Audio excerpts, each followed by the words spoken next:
Alors que nous saluons l'arrivée de la nouvelle année, jetons un regard imagé sur 2023 qui fut une année riche en réalisations. Des projets concrets ont été menés à bien et des initiatives ont été lancées pour améliorer la qualité de vie des Valriquais, même si nous avons dû affronter quelques épreuves, des imprévus, comme dans toute municipalité.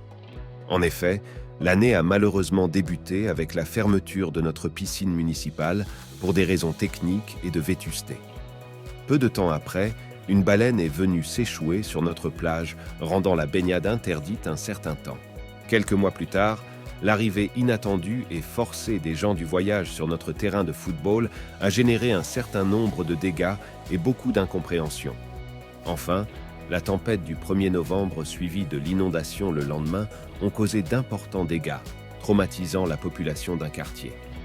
Côté enseignement, l'année a été marquée par le regroupement des écoles maternelles entre Saint-Saëns et les Goélands.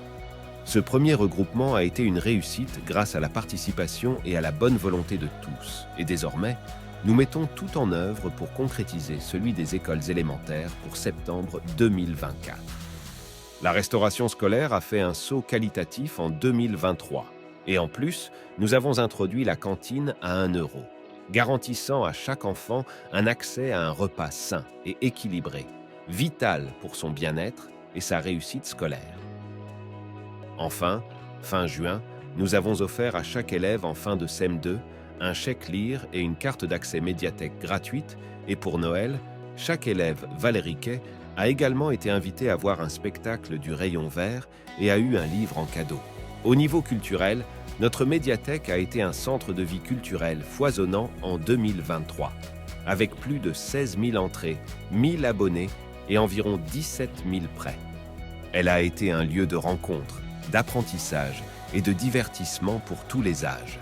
Avec 88 accueils de groupes et scolaires, les 73 ateliers et autres activités, ainsi que les 5 jours d'action hors les murs, la médiathèque a parfaitement démontré notre engagement envers l'accès à la culture pour tous. Par ailleurs, cette année 2023 a célébré, par plusieurs actions, la romancière Colette. Le théâtre du Rayon Vert a brillé avec une multitude de spectacles, attirant un public varié et passionné. La présence de Clémentine Célarié a été l'un des nombreux temps forts, illustrant la qualité et la diversité de notre programmation culturelle. La maison Henri IV a également joué un rôle central dans notre vie culturelle. Elle a accueilli plus de 10 000 visiteurs, offert 11 expositions et a vu une augmentation significative de la participation, tant des groupes scolaires que des adultes. Ces chiffres témoignent de l'importance de ce lieu historique dans l'éducation et la culture de notre ville. Alors que nous entrons dans la nouvelle année, il est important de reconnaître et de célébrer les actions de solidarité et d'engagement social qui ont marqué 2023 à Saint-Valery-en-Caux, reflétant l'esprit de communauté et de soutien qui caractérise notre ville.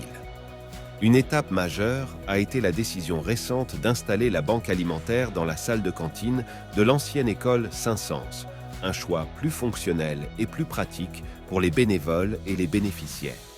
Cet espace sera un lieu de partage et d'entraide, renforçant le tissu social. L'engagement envers la santé et le bien-être a été souligné, entre autres, par notre participation active à Octobre Rose, une campagne de sensibilisation importante. De plus, notre attention envers les seniors de la ville s'est manifestée à travers la distribution de colis et l'organisation du repas des seniors où le repas et l'animation ont été très appréciés. Ce sont des gestes de reconnaissance et de respect pour nos aînés. Les fêtes de fin d'année ont été marquées par la générosité avec la distribution des boîtes de Noël pour les plus démunis. Ces boîtes, accompagnées de petits livrets du Rayon Vert et de l'intervention de la médiathèque, ont non seulement apporté de la joie, mais ont également ouvert les portes de la culture et de la lecture, soulignant notre conviction que l'accès à la culture est un droit pour tous. Concernant les commerces et le tourisme, Nature en Fête a été un éclat de couleurs attirant de nombreux visiteurs. Cet événement a permis de créer un moment de partage et de convivialité, renforçant notre attrait touristique. Les marchés nocturnes d'été ont été des moments de rencontre et d'échange où habitants et touristes se sont réunis pour découvrir les produits locaux et l'artisanat de notre région. Ces soirées animées ont mis en valeur le dynamisme de notre commune. Les illuminations et animations de Noël ont apporté leur magie hivernale, transformant notre ville en un paysage féerique qui a enchanté petits et grands. L'arrivée du Père Noël a été un moment de pur bonheur pour nos enfants et leurs parents, remplissant les cœurs de joie et d'esprit festif. Au niveau des travaux, nos efforts se focalisent depuis plusieurs mois sur la réhabilitation des logements de la gendarmerie. L'année 2023 a été consacrée à la fois au montage des dossiers de demande de subvention et à la réalisation des premiers travaux de drainage, de réparation de tous les réseaux d'eau pluviale et d'étanchéification pour limiter les remontées capillaires. Les gros travaux sont à venir. Sur notre front de mer, les nouveaux jeux d'enfants installés au printemps ont apporté satisfaction, où les plus jeunes peuvent jouer et explorer en toute sécurité. Dans le même esprit, une première moitié des rambardes ont été remplacées. En cette année olympique, le dojo de la ville a vu le remplacement de tous ces tapis âgés de 20 ans, une amélioration nécessaire pour garantir la sécurité et le confort de tous ceux qui pratiquent les arts martiaux, contribuant ainsi à l'entretien de nos équipements sportifs. Enfin, les travaux d'installation de la radiologie au sein de la maison de santé ont été un projet clé, complétant l'accès aux soins médicaux pour nos citoyens. De plus, les écoles des Goélands et du Grand Pavois ont bénéficié de rénovations et d'améliorations, assurant un environnement éducatif de qualité pour nos enfants. En termes de sécurité, nous avons décidé de procéder au diagnostic de notre réseau de caméras de protection. Cette initiative a été essentielle pour évaluer l'efficacité de notre système de surveillance et pour identifier les zones nécessitant des améliorations ou des mises à jour. Pour contribuer à mettre en valeur le port, l'une de nos actions cette année a été le nettoyage de la végétation autour de notre port.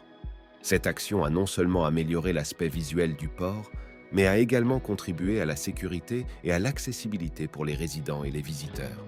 Parallèlement, et pour limiter les nuisances, nous avons poursuivi la campagne de stérilisation des œufs de goéland, une mesure nécessaire pour gérer la population de ces oiseaux de manière responsable et écologique. Cette initiative a aidé à maintenir un équilibre entre notre cohabitation avec la faune locale et la préservation de la propreté de notre ville. Au niveau du développement durable, l'année écoulée a vu la réalisation de l'étude du schéma directeur immobilier et énergétique, une démarche cruciale pour orienter notre ville vers des pratiques plus durables et éco-responsables. Ces études ont jeté les bases de projets futurs visant à réduire notre empreinte écologique et à promouvoir une utilisation plus efficace de nos ressources. Le schéma directeur immobilier et énergétique est un outil fondamental pour nous aider dans la gestion de notre patrimoine. Cette étude nous permet d'identifier des stratégies pour entretenir et valoriser notre patrimoine de manière durable, tout en tenant compte des enjeux environnementaux actuels. Nous avons également organisé une conférence sur le climat, un événement majeur qui a rassemblé experts, citoyens, pour discuter des défis climatiques. Cette conférence a été un forum d'échange d'idées et de renforcement de notre engagement collectif envers l'environnement, mais également une première étape de sensibilisation. En outre, la fin de l'année 2023 a été marquée par la plantation d'arbres au Boulodrome, une initiative symbolique et concrète qui contribue à la fois à l'embellissement de notre ville et à la lutte contre le réchauffement climatique. Chaque arbre planté représente notre espoir et notre engagement pour un avenir plus durable. En termes de patrimoine, notre ville a été témoin de projets significatifs visant à entretenir notre héritage culturel et historique. Le lancement en fin d'année de la restauration de 2 tableaux emblématiques de notre ville a été un point fort de l'année. Ces œuvres d'art, témoins de notre histoire et de notre culture, sont en cours de restauration, leur redonnant leur splendeur d'origine. Ce projet est un symbole de notre engagement envers la préservation de l'art et de l'histoire pour les générations futures. La réhabilitation de certains logements communaux a également joué un rôle dans la préservation de notre patrimoine locatif. Ces efforts ont non seulement amélioré les dépenses énergétiques de notre ville, mais ont également offert un meilleur cadre de vie à nos locataires. Enfin, l'entretien exemplaire de nos 2 cimetières, l'un végétal et l'autre minéral, a été une preuve supplémentaire de notre respect et de notre dévouement envers le patrimoine de Saint-Valery-en-Caux. Ce lieu de mémoire et de recueillement est maintenu avec soin et dignité, reflétant notre profond respect pour le passé et ceux qui nous ont précédés. En ce début d'année, prenons un moment pour illustrer nos efforts continus dans la création d'un environnement où le bien vieillir est non seulement un objectif, mais une réalité pour nos aînés. Notre résidence autonomie est le meilleur exemple de notre engagement envers nos citoyens les plus âgés. Appréciée pour sa qualité et son cadre accueillant, elle fait l'objet d'améliorations constantes, assurant ainsi un lieu de vie confortable et adapté, où nos aînés peuvent profiter pleinement de leur autonomie, avec dignité et respect. Le repas des aînés est un autre exemple éloquent de notre respect et de notre reconnaissance envers la génération qui a bâti et enrichi notre communauté. Cet événement, plus qu'un simple repas, est une célébration de la vie et des contributions précieuses de nos aînés, un moment de partage intergénérationnel et de reconnaissance. En cette nouvelle année, nous nous souvenons avec respect et gratitude des événements commémoratifs de 2023 qui ont honoré notre histoire et rendu hommage à ceux qui ont façonné notre passé. L'année passée a été marquée par de nombreuses commémorations significatives. Nous avons observé des moments solennels de souvenirs, notamment lors de la cérémonie dédiée aux vétérans écossais de la 51e Highland Division, des héros qui ont joué un rôle crucial dans l'histoire de notre ville. Leur courage et leur sacrifice ne seront jamais oubliés. Nous avons également célébré le 79e anniversaire de la libération de Saint-Valery-en-Caux, un moment poignant qui rappelle notre histoire de résilience et de triomphe. Le 11 novembre, jour de l'armistice, a été un autre temps fort de recueillement et de reconnaissance envers ceux qui ont combattu pour notre liberté. Merci à l'association de nos anciens combattants. En 2023, nous avons également érigé une nouvelle stèle en hommage au général de Gaulle, un monument symbolisant notre profond respect et notre reconnaissance envers son rôle historique. Cette stèle est non seulement un hommage, mais aussi un rappel constant des valeurs de courage, de liberté et de détermination qui caractérisent notre nation. Concernant le monde associatif, la fête des associations a été un moment phare, illustrant la diversité et l'énergie de notre tissu associatif. Ce rassemblement a mis en avant le travail et la passion des nombreux bénévoles qui animent notre ville et notre territoire. Les matchs internationaux de rugby fauteuil avec Co-MRTM a été un événement exceptionnel, démontrant que le sport est un vecteur d'inclusion et de dépassement de soi. Les participants ont inspiré et ému par leur détermination et leur esprit sportif. La fête de la musique et le feu d'artifice du 14 juillet ont été des moments de joie partagés, célébrant notre amour pour la culture et la convivialité. Le Téléthon Cany-Barville-Saint-Valery-en-Caux a une fois de plus rassemblé notre communauté dans un élan de solidarité pour une noble cause. La fête du maquereau, les fêtes de la mer et la fête du hareng en partenariat avec l'AVA ont honoré nos traditions et notre lien avec la mer, renforçant notre identité et notre patrimoine local. Ces festivités ont été des occasions de célébrer ensemble notre riche histoire maritime. Enfin, la remise des médailles. Jeunesse et sport et engagement associatif a été un moment de reconnaissance pour ceux qui contribuent bénévolement au développement du sport, de la culture, du lien social et de l'engagement des jeunes dans notre ville.